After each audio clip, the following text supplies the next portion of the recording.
সর্বস্বরূপে সর্বেশে সর্বশক্তি সমন্বিতে। এখানে কিন্তু একটা লোকজোর ওপর ডকুমেন্টারি চলছে, আর সেই ডকুমেন্টারিতে কিন্তু এই শিল্পের বিষয়ে বলা হচ্ছে যে আয়নাটাকে কিন্তু ঘষে দেওয়া হচ্ছে, অর্থাৎ যারা অ্যাসিড আক্রান্ত হয় তাদের মুখটাকে এমনভাবেই নষ্ট করে দেওয়া হয়। যে বাড়িটা দেখতে পাচ্ছ এই যে দূরে, সেই বাড়িটার দেয়ালে কিন্তু প্রজেকশনটা চলছে, ঠিক আছে। হ্যালো বন্ধুরা, এখন যখন তোমাদের সামনে এই পুজো পরিক্রমা ভিডিওটা শুরু করছি তখন ঘড়ির কাঁটায় বাজে হচ্ছে 1টা 21। আজকে হচ্ছে 20 তারিখ। কালকে ঠিক এই সময় যখন রাত্রিটা হবে আমাদের মনের মধ্যে একটা আকুলি বিকুলি জাগবে, কারণ তখন থেকে ঠিক আর 3-4 ঘন্টার অপেক্ষায় থাকবো আমরা।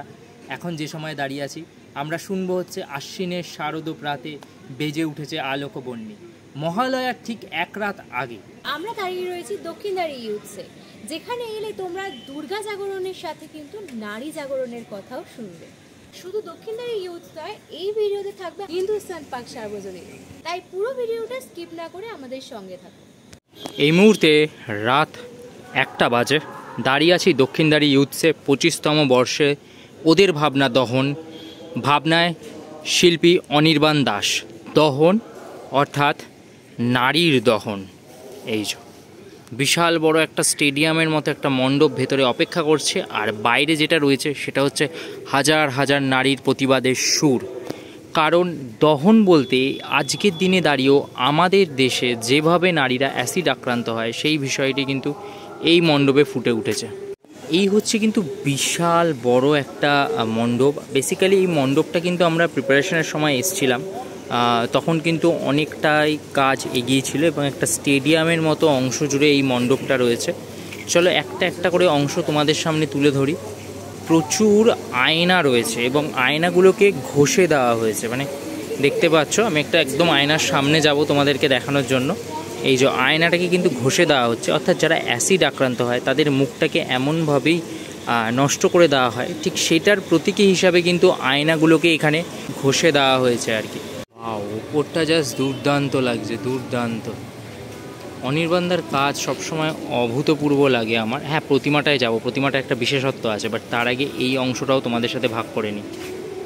মণ্ডপে প্রবেশের সাথে সাথে কিন্তু এখানে দেখলাম প্রচুর প্রচুর এরকম খণ্ড বিখণ্ডিত নারী মূর্তি আর কি, সেটা কিন্তু এখানে ছড়িয়ে ছিটিয়ে রয়েছে।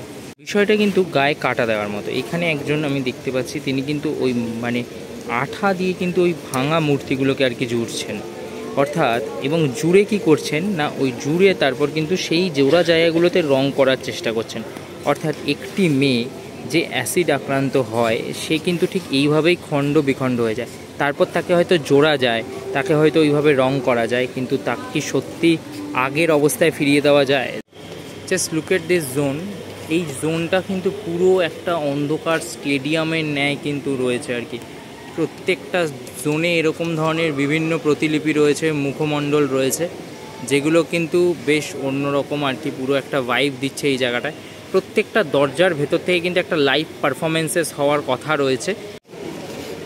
এই হচ্ছে দুর্গা মূর্তি, আর দুর্গা মূর্তিটা একদম যদি জুম করে দেখাই বেশ সুন্দর লাগছে। বাট এই যে পেটের জায়গাটা দেখছো এখানটা কিন্তু ফাঁকা রয়েছে, কারণ এখানে কিন্তু লাইভ পারফরমেন্সেস হয়।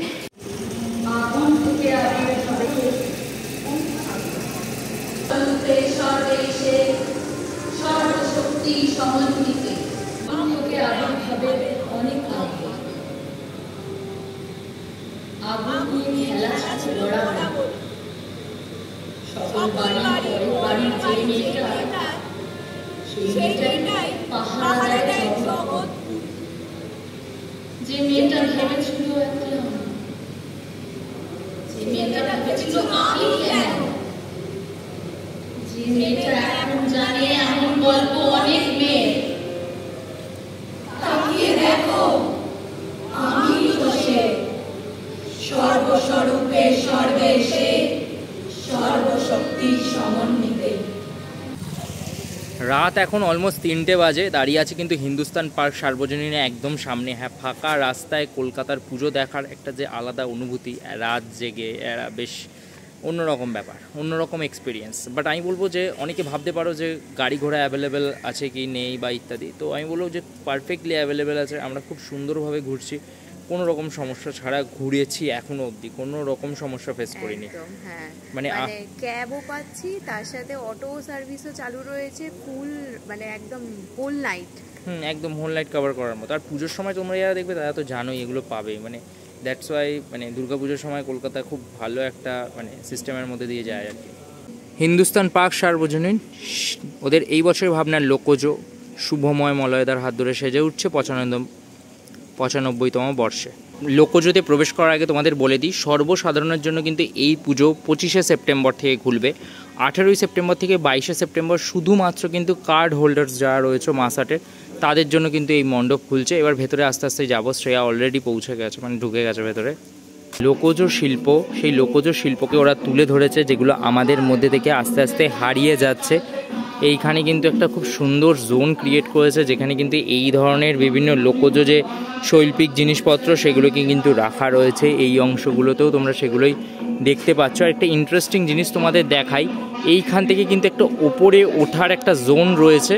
আমরা কিন্তু আস্তে আস্তে ওপরে উঠবো, আর উঠলে কিন্তু তোমাদের প্রতিমাটাকে আরও সামনে দিয়ে দেখাতে পারবো। এইখানটা কিন্তু বেশ সুন্দর লাগছে, মানে আয়রন শিল্ড দিয়ে একটা কাজ করেছে আর লাইটসের সাথে, বিষয়টা দারুণ লাগছে কিন্তু। আর প্রতিমাটা দেখো, প্রতিমাটা বিশাল বড় কিন্তু। আর তার সাথে এইদিকে যেরকম তোমরা গণেশ লক্ষ্মীকে দেখতে পাচ্ছ, মাকে একদম সামনে ওই জায়গাটায় গিয়ে তোমাদের দেখাবো, সেটা বরঞ্চ বেটার হবে। Wow, just look at this, কি সুন্দর লাগছে তাই না? মানে পুরো এই জায়গাটা, এই যে কি সুন্দর সিঁড়ির মতো করে কিন্তু আবার ভেতর থেকে বাইরে বেরিয়ে যাওয়ার জন্য ব্যবস্থা করেছে। পুরো ব্যাপারটা কিন্তু দেখতে অপূর্ব লাগছে, জাস্ট দারুণ। হ্যাঁ, যেমন মা দুর্গা রয়েছে, আর ঠিক তার পেছনে এইখানে যদি তোমাদের দেখাই, দেখো এখানে কিন্তু একটা লোকজোর ওপর ডকুমেন্টারি চলছে। আর সেই ডকুমেন্টারিতে কিন্তু এই শিল্পের বিষয়ে বলা হচ্ছে। তোমরা হয়তো অনেকে ভাবছো এটা স্ক্রিনের মধ্যে চলছে, একদমই নয়। বিষয়টা কিন্তু এই পেছনে থাকা যে বাড়িটা দেখতে পাচ্ছ এই যে দূরে, সেই বাড়িটার দেয়ালে কিন্তু প্রজেকশনটা চলছে, ঠিক আছে? তার মানে পাড়ার যে বাড়িটা রয়েছে সেটাকেও কি সুন্দরভাবে কর্পোরেট করেছে থিমের মধ্যে, সেটা জাস্ট ভাবো। দক্ষিণদারি যেরকম আমাদের মাঝে তুলে ধরলো সমাজের একটা জ্বলন্ত সমস্যা, সেরকম কিন্তু হিন্দুস্তান পার্ক সার্বজনীন তুলে ধরলো একটা শিল্প যেটা আমাদের মাঝখান দিয়ে হারিয়ে গেছে। দুর্গাপুজো কতটা ভাইব্রেন্ট সেটা দেখো, যে দুর্গাপুজো যে একটা উৎসব, সেই উৎসবের সীমাবদ্ধতা ছাড়িয়ে সমাজকে বিভিন্নভাবে বার্তা দেয়। আর সেটাই কিন্তু আমাদের দুর্গাপুজোকে বিশ্বজনীন করে তোলে। যাই হোক, এরকম বিশ্বজনীন দুর্গাপুজোর যে সফর, যে পরিক্রমা, তা আমাদের চলতেই থাকবে। আর তোমাদেরও আমরা পাশে পাবো, সেইখানে আমরা জানি। আমাদের চোখে ভিডিওগুলো দেখো আর পুজোর জন্য প্রস্তুত হও, লিস্ট করো, আর সেরা সেরা পুজোগুলো পুজোর সময় ঘুরে দেখো। চলো টাটা, অ্যান্ড খুব শীঘ্রই নতুন কোনো ভিডিও নিয়ে দেখা হচ্ছে। ততক্ষণের জন্য দুর্গা দুর্গা।